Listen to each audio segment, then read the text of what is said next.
যেটা দেখতে পাই সেটা সত্য না হতেও পারে। আমাদের সেন্স আমাদেরকে ভুলও দেখাতে পারে। এমনকি তারারা যেমনটা নজর আসে তেমনটা না হতেও পারে। বিজ্ঞান কসমস সম্পর্কে যেটা আবিষ্কার করেছে তা এত রোমাঞ্চকর যে আপনি সেটা ভাবতে পারবেন না। লাইট, টাইম, স্পেস আর গ্র্যাভিটি মিলে এমন বাস্তব তৈরি করে যেটা আমাদের অভিজ্ঞতার বাইরে। আজ আমরা সেখানেই যাচ্ছি, আসুন আমার সাথে। 1802 সালের একটি রাতে অ্যাস্ট্রোনমার উইলিয়াম হার্সেল তার ছেলে জনের সাথে ইংল্যান্ডের সমুদ্র কিনারায় ঘুরতে বেরিয়েছিলেন। হার্সেল প্রথম মানুষ যিনি কসমসের অনন্ত সমুদ্রে ডুব দেন। সেখানে তিনি এমন জাদু ঝলক দেখলেন যেটা লাইট টাইমের সাথে করে। প্রতিটি তারা ততটা বড় ও উজ্জ্বল যেমনটা আমাদের সূর্য। একটু ভাবুন, সূর্যকেও রাতের তারাদের মতো মিটমিট করে জ্বালাতে হলে তাকে কতটাই না দূরে নিয়ে যেতে হবে।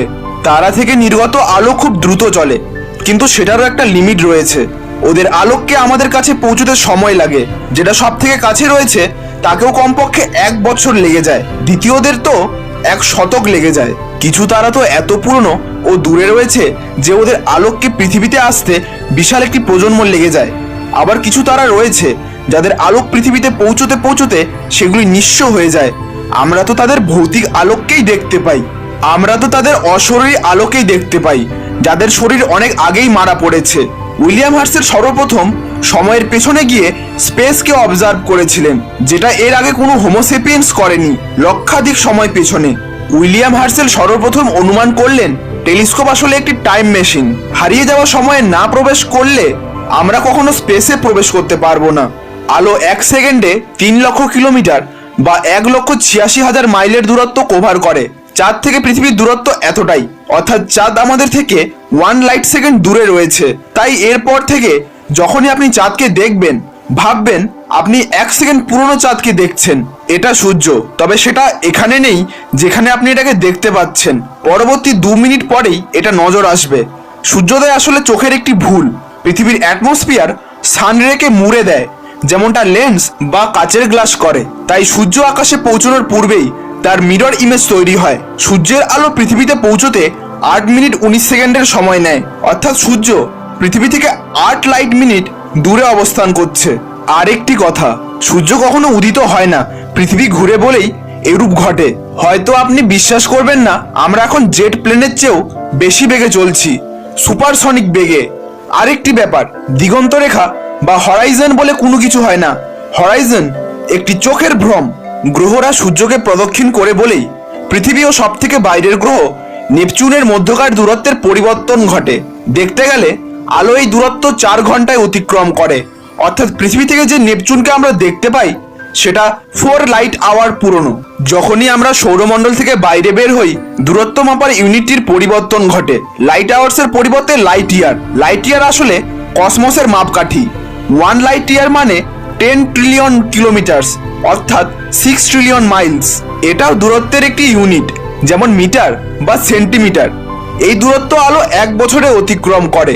সূর্যের সব থেকে কাছের তারা প্রক্সিমা সেঞ্চুরি পৃথিবী থেকে 4 লাইট ইয়ার্সের চেয়ে একটু বেশি দূরত্বে রয়েছে। 4 লাইট ইয়ার্সের দূরত্ব কতটা? নাসার Voyager spacecraft 56,000 kilometre per hour বেগে ছুটে চলছে। এরূপ তীব্র বেগ থাকা সত্ত্বেও ভয়েজারকে আমাদের সব থেকে কাছের তারাটিতে পৌঁছতে 80,000-এর চেয়েও বেশি সময় লেগে যাবে। আর প্লিডিস তারামণ্ডল 400 লাইট ইয়ার দূরে রয়েছে। আমাদের ব্রেন নিজের মধ্যে একটি আশ্চর্য। এটা এখন আমাদের অনুভব করাবে ওই সময় কি হচ্ছিল যখন দূরের কোনো তারা কিংবা গ্যালাক্সি থেকে আলোক রেখা বা লাইট বিম তার জীবনের প্রথম যাত্রা করেছিল। যখন সেই আলো 400 বছর আগে প্লিডিস থেকে বেরোলো তখন হয়তো গ্যালিলিও প্রথম টেলিস্কোপ দিয়ে সেটিকে অবজার্ভ করেছিলেন। কিছু বছর পর তিনি লাইটের স্পিড মাপার চেষ্টা করলেন, কিন্তু তিনি ব্যর্থ হন। ওনার আইডিয়াটি তো খুব ভালো ছিল, কিন্তু সেই সময়কার প্রযুক্তি ততটা উন্নত ছিল না যাতে করে লাইটের মতো জিনিসের স্পিড মাপতে পারে। যখন আমরা পৃথিবী থেকে ক্র্যাব নেবিউলাকে দেখতে পাই আক্ষরিক অর্থে আমরা টাইমের অনেক পেছনে গিয়ে দেখি। ক্র্যাব নেবিউলা একসময় বিশাল বড় একটি তারা ছিল, সূর্যের থেকে 10 গুণ ভর সম্পন্ন, কিন্তু বিস্ফোরণের পর এটিও সুপারনোভা তৈরি করে। এর মধ্যেকার তারাটি একটি পালসার বা বামন তারা। সংকুচিত হতে হতে ছোট্ট একটি শহরের মতো এই তারাটি 1 সেকেন্ডে 30 বার ঘুরতে পারে। এই তারার ম্যাগনেটিক ফিল্ড পার্শ্ববর্তী এলাকায় থাকা ইলেকট্রনগুলিকে অস্থির করে দেয়, যার জন্যই তাদের গতিবেগ বেড়ে আলোর বেগের সমান হয়। এই সব এলাকায় একটি ব্লু লুমিনেশন তৈরি হয়, যেটা বিস্ফোরণে নির্গত গ্যাসগুলিকেও জ্বালিয়ে দেয়। ক্র্যাব নেবিউলা পৃথিবী থেকে 6500 লাইট ইয়ার দূরে অবস্থান করছে। কিছু লোক মনে করে এই ব্রহ্মাণ্ডের বয়স এতটাই, কিন্তু ব্রহ্মাণ্ড যদি 6500 বছর পুরনো হতো, তাহলে ক্র্যাব নেবিউলার চেয়েও পুরনো আলো কিভাবে দেখতাম? কসমসের বয়স যদি 6 বা 7000 লাইট ইয়ার ধরা হয়, তবে বাকি গ্যালাক্সিগুলির আলোগুলিকে উপেক্ষা করতে হবে। আর বাস্তবে এটা সম্ভব নয়, কেননা আমাদের কসমসে বিলিয়ন বিলিয়ন বিলিয়নের মতো গ্যালাক্সি রয়েছে। আমাদের পৃথিবী গ্যালাক্সির কেন্দ্র থেকে 30,000 লাইট ইয়ার দূরে রয়েছে। মিল্কি ওয়ের কেন্দ্র থেকে যে আলোক জ্যোতিটি আজকে আমরা দেখতে পাই, তার যাত্রা তখন শুরু হয়েছিল যখন আমাদের পূর্বপুরুষেরা অমর হওয়ার একটি কৌশলে দক্ষতা অর্জনের চেষ্টা চালাচ্ছিল। দেওয়ালের মধ্যে এমন ছবি বানানোর যেটা ওদের অনেক পরের প্রজন্মদের আশ্চর্য ও অনুপ্রেরণা দুটোই করতে পারে। যে আলো আমরা সম্ব্রেরো গ্যালাক্সি থেকে দেখতে পাই, সেটা 3 কোটি বছর পুরনো। তখন হয়তো পূর্বপুরুষেরা গাছে থাকতো, ওদের ওয়েট কেবল 5 কেজি, আর পেছনটা ছিল একটা লেজ যুক্ত। কিন্তু 3 কোটি লাইট ইয়ারের দূরত্বকেও আমাদের কসমসে কাছের প্রতিবেশী মনে করা হয়। এটা হচ্ছে কোমা ক্লাস্টার, পৃথিবী থেকে 32 কোটি লাইট ইয়ার দূরে। কথা হচ্ছে এখান থেকে আলোক বেরোনোর সময় পৃথিবীতে কি চলছিল? তখন পৃথিবীতে আজকের মতো মহাদ্বীপ বা সমুদ্র ছিল না।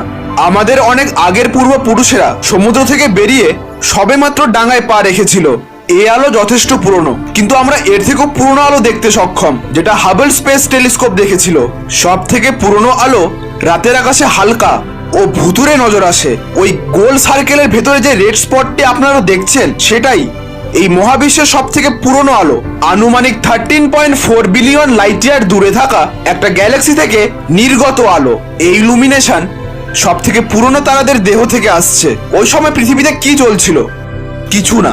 তখন না তো পৃথিবী ছিল, না তো সূর্য, আর না তো মিল্কি ওয়ে। এর কিছু বিলিয়ন বছর পরেই এই সমস্ত কিছু তৈরি হয়। যখনই আমরা কসমসে এর চেয়ে দূরে দেখার চেষ্টা করি, তখন মনে হয় স্পেস যেন শেষ হয়ে আসছে। আসলে এখান থেকেই তো টাইমের সূত্রপাত। 13.8 বিলিয়ন লাইট ইয়ার দূরে, এটা হচ্ছে সেই টাইম যেটা শুরু হয়েছিল বিগ ব্যাং এর মাধ্যমে। তাই স্পেসকে দেখার অর্থ টাইমের পেছনে গিয়ে দেখা।